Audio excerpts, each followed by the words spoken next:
Shauna had $25,000 to invest. She divided the money into three different accounts. Okay, at the end of 1 year, she had made $1,070 in interest.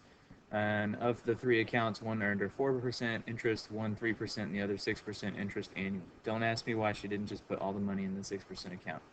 That's not our goal. It's to understand Shauna. We just want to know if the amount of money in the 6% account was 5 times the amount of money in the 4% account, can we figure out how much money she put in each of these accounts? And that just seems, at least to me as I read this, it seems like a very difficult task. Okay, but it's really not too bad.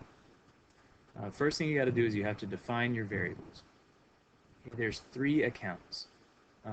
I would not do 1, 2, and 3 because you're mixing numbers with numbers. Let's pick some variables.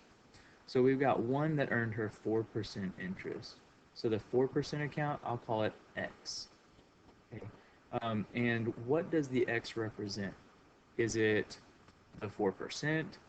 Is it, what does that variable represent? I'll let you think about it. So Y is going to be the 3%er. Z is going to be the 6% account. And what do those variables represent? They all represent the amount of money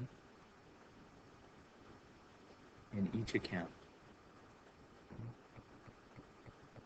And there is usually a question, so how much has she placed in each account? Okay. The thing we don't know is the variable. They are the variables, the things we don't know. So since we don't know how much is in each account, those are our variables. Okay, she had $25,000 to invest, and she divided the money into three accounts. So here's what we must know. We must know that the amount of money in account X, the 4% account, plus the amount of money in the Y account, plus the money in the Z account, has to be equal to $25,000. Because she put all her money somewhere in one of those three accounts. All right. Let's look at the next part. It says she made $1,070 in interest.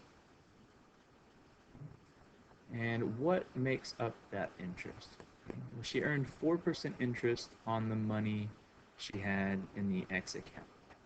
So we'll do 0.04, because that's what 4% is. Percent just means out of 100, so you do 4 divided by 100, 0.04, times account X, plus account Y was 3%, so 0.03 times Y, plus 0.06 times Z. And then the last piece that we have to figure out is, how do we write this? The amount of money in the 6% account. What did we say that was? That is our variable. That is Z. So the amount of money in the 6% account, also known as Z, was 5 times the amount of money in the 4% account. And what was that? That is account X. So Z is equal to what? 5 times X. 5X. So that is our final equation. That is what completes the system for us. And we want to go ahead and line this up with our other equations, which means all the variables need to be on the same side. So the x's come first, negative 5x. There are no y's. You could put that in like that. It's fine. Plus z has to be equal to 0, because there's nothing left over there.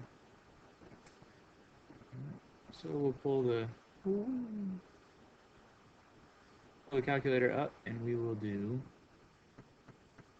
a matrix for this. Okay, so second matrix, we'll go over to math, up to RREF alpha, zoom, it's a 3 by 4, okay, and I will just start putting in the coefficients. 1, 1, 1, 25,000.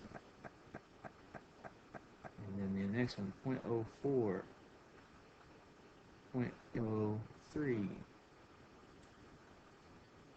0.06, and 1070.